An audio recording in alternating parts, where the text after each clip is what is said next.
Hi అండి, ఈరోజైతే అరటికాయ కూర చేస్తున్నాను. అది ఎలా చేయాలో చూపిస్తాను చూడండి. 2 అరటికాయలకు వచ్చేసి ఈ మీడియం సైజు టమాటాలు, ఒక ఎర్రగడ్డ, ఒక 3 పచ్చిమిర్చి. పైన ఈ పొట్టంతా తీసేసుకోవాలి. తీసుకొని చిన్న చిన్న ముక్కలుగా కట్ చేసి పెట్టుకోవాలి. అలాగే టమాటా ఎర్రగడ్డ కూడా పొడుగా సన్నగా కట్ చేసి పెట్టుకోవాలి. ఇలా పైన ఈ లేయర్ అంతా నీట్గా తీసేసుకోవాలి. తీసుకున్నాక చిన్నగా ముక్కలు కట్ చేసి పెట్టుకోవాలి.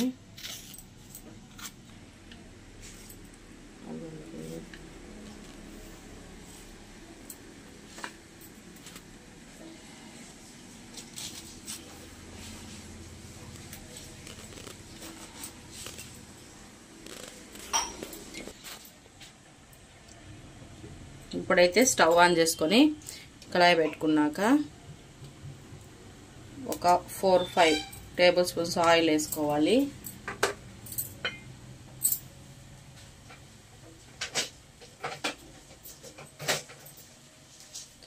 ఆయిల్ హీట్ అయ్యాక కొద్దిగా ఉద్దిపప్పు, ఆవాలు,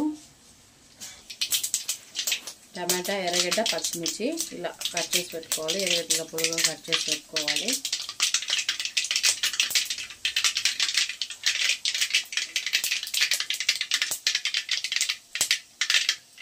ఆవాలు వేగాక ఎర్రగడ్డ, పచ్చిమిరపకాయలు వేసేసుకోవాలి.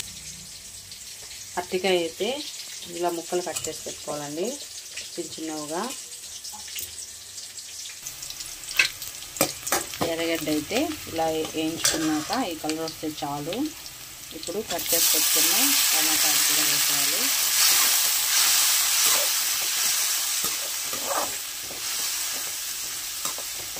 టమాటా కాస్త మగ్గాక అరటికాయ కూడా వేసేస్తున్నాను. టమాటా అయితే మనకి ఈ మాత్రం మగ్గితే సరిపోతుందండి. ఇప్పుడు మనం అరటికాయ కట్ చేసి పెట్టుకున్నాం కదా, అది ఒకసారి బాగా కడుక్కోవాలి. శుభ్రంగా కడిగేసుకొని ఇలా అరటికాయ ముక్కలన్నీ వేసేద్దాము. వేసిన తర్వాత సాల్ట్, పసుపు వేసేసి ఒక 5 నిమిషాలు బాగా మగ్గనివ్వాలి.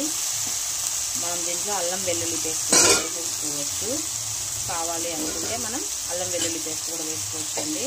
నేనైతే వేయలేదు, కావాలంటే వేసేసుకోవచ్చు. బాగుంటుంది అల్లం వెల్లుల్లి పేస్ట్ వేసుకున్నా కూడా. నేను నార్మల్గానే చేస్తున్నాను, నేను వేరే స్టైల్లో. ఇప్పుడు మనకి తగినంత సాల్ట్ వేసేసుకోవాలి. నేనైతే 1 స్పూన్ దాకా వేసాను. ఒక 1/2 స్పూను పసుపు పొడి. ఇప్పుడైతే 2 బాగా మిక్స్ చేసుకోవాలి. కలిపేసి ఒక 5 నిమిషాలు అయితే మగ్గనివ్వాలి. 2 అరటికాయకి ఉప్పు కూడా పడుతుందండి బాగా.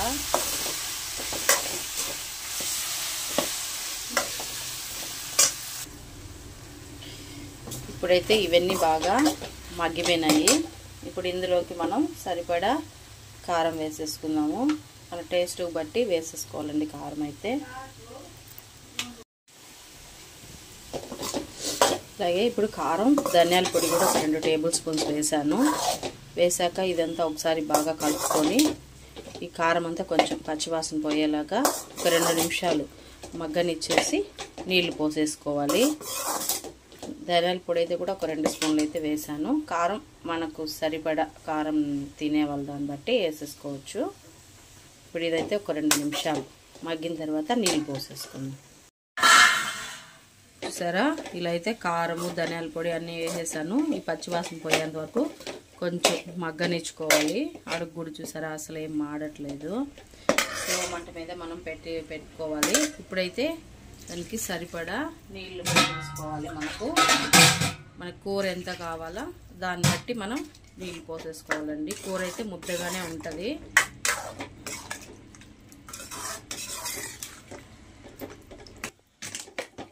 ఇలా నీళ్ళు కూడా పోసేసుకున్నాము. అరటికాయ అనేది మనకు చాలా ఫాస్ట్గానే ఉడికిపోతుంది. ఇంకా ఉప్పు కారం అన్నీ ఒకసారి చెక్ చేసుకున్న తర్వాత మూత పెట్టేసుకున్నాము. ఇప్పుడైతే కొంచెం తొందరగానే ఉడికిపోతుంది. కొంచెం దగ్గర పడేంత వరకు ఉంచుకుంటే సరిపోతుందండి. చూసారా కూర అయితే ముద్దగా వచ్చేసింది. ఇప్పుడు ఫైనల్గా కొంచెం కొత్తిమీర, కరివేపాకు, అరటికాయ కూడా బాగా ఉడికిపోయింది. అరటికాయ కూడా బాగా ఉడికిపోయింది కదా. ఇప్పుడైతే ఇందులోకి కొంచెం వేయించుకొని పొడి చేసుకున్న శనగకాయ పప్పుల పొడి, ఇది వేస్తే కూర చాలా బాగుంటుందండి. ఇది వేస్తే మసాలా వేయకూడదు. అల్లం వెల్లుల్లి పేస్ట్ వేసుకుంటే ఈ శనగకాయ పప్పుల పొడి వేయాల్సిన అవసరం లేదు. లేదు అల్లం వెల్లుల్లి పేస్ట్ వేసుకోకుండా ఉంటే లాస్ట్లో ఈ శనగకాయ పప్పుల పొడి వేసుకున్నారంటే కూర అనేది చాలా శనగకాయ పప్పుల పొడి వేసుకున్నారంటే కూర చాలా టేస్టీగా వస్తుంది. లాస్ట్లో కొంచెం తెల్లగడ్డ దంచుకొని ఒక 2-3 పాయలు చాలు వేసేసుకున్నారంటే చాలా బాగుంటుంది. కూర చూసారా ఎంత చిక్కగా బాగా గ్రేవీ లాగా వచ్చింది కదా. ఇదండి, ఇలా అయితే ఒకసారి ట్రై చేసి తిని చూసి చెప్పండి. ఇది వచ్చేసి చపాతీలోకి అండ్ రైస్లోకి చాలా బాగుంటుంది. ఇదైతే ఈరోజు పిల్లల కోసం లంచ్ బాక్స్లోకి చేశాను. ఇదండి కూర అయితే, ఇలా ఒకసారి ట్రై చేసి తిని చూసి చెప్పండి. నచ్చితే లైక్ చేయండి, మన ఛానల్ని సబ్స్క్రైబ్ చేసుకోండి. అంతేనండి.